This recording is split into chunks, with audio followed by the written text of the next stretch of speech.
तर नाशिक विधान परिषदेच्या निवडणुकीमध्ये महायुतीचं टेन्शन वाढलेलं आहे। भाजपचे बंडखोर उमेदवार गोकुळ गीते अजूनही नॉट रिचेबल आहेत। तर गणेश गीते निवडणुकीतून माघार घेणार असल्याची माहिती आहे। गणेश गीते स्वतः भाऊ गोकुळ गीते यांची समजूत सुद्धा काढणार आहेत। मात्र गोकुळ गीते हे अपक्ष निवडणूक लढण्यावर अजून तरी ठाम असल्याची माहिती आहे। माघार न घेतल्यास महायुतीची डोकेदुखी वाढणार आहे। शेवटचे 2 तास उरलेत, ही डोकेदुखी वाढतच चालली आहे।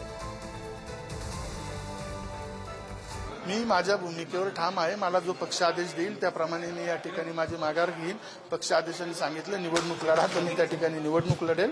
माझ्या भूमिकेवर मी ठाम आहे। तर त्यांना सांगितलं की जर नाशिकमध्ये मला स्वतःला गेल्या 1.5-2 वर्षापासून खूप मोठ्या प्रमाणावर त्रास होतोय आणि मी मुख्यमंत्र्यांना विनंती केली की आपण स्वतः लक्ष घालून इथले लोकप्रतिनिधी ज्यावेळेस जनतेवर अन्याय करायला सुरुवात करते त्यावेळेस जनता सुरक्षित राहत नाही। मी देवेंद्रजींना विनंती केली की तुम्ही निश्चितपणे याच्यात लक्ष घाला। नाशिकमध्ये व्यापाऱ्यांची खूप वाईट अवस्था आहे आणि ती सुधारवली तरी नाशिकचा खूप मोठ्या प्रमाणावर विकास होईल, एवढंच मी त्यांना सांगितलं।